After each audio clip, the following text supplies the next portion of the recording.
มาแม่มึงมานี่มาไปอยากปรึกษาเวียกน้ำเจ้าจักหน่อยมีเวียกอีหยังจึงอยากปรึกษาน้ำคอยเรื่องหน้าท้องน้อยละคอยนี้บอกค่ะหน้าดินคอยก็แพงคือกันแต่เรื่องนี้นั้นเว้าเรื่องหน้าทงใหญ่เฮ็ดกินสิปีสิขายมันได้จังใดปัดขายหน้าไปสิเอาบอนใดทำกินก็ได้ยินข่าวว่าหน้าเฮาคือโครงการของรัฐบาลสิเฮ็ดหนทางถมดินนั่นแหละมันดีอันตามที่ค่อยได้ยินบอนที่ถมดินลานก็ใสทดแทนมาปรึกษากันทวนที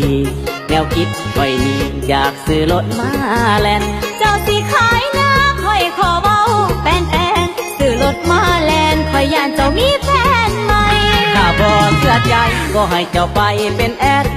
ไปนั่งตากแดดเฮ็ดหน้าแหลกขี้สีหน้าแดดฟังมันป้องกันไว้ละดีสายสู่มือนี้บ่อึดมองเพิ่นสิแว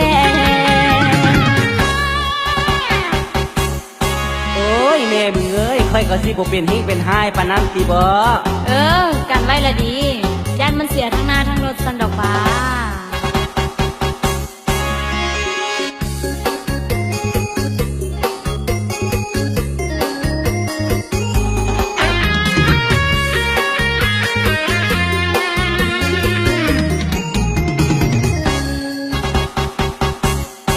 ก็ได้ยินข่าวว่าหน้าเฮาคือโครงการของรัฐบาลสิเฮ็ดหนทางถมดินนั่นแหละมันดีอันตามที่ค่อยได้ยินบอนที่ถมดินลานก็ใสทดแทนมาปรึกษากันทวนทีแนวคิดไว้นี้อยากซื้อรถมาแลนเจ้าสิขายหน้าค่อยขอเบาแป้นซื้อรถมาแลนค่อยย่านเจ้ามีแฟนใหม่ถ้าบ่เชื่อใจก็ให้เจ้าไปเป็นแอดไปนั่งตากแดดเฮ็ดหน้าแหลกขี้สีหน้าแดดฟังมันป้องกันไว้ละดีสายสู่มือนี้บ่อึดมองเพิ่นสิแว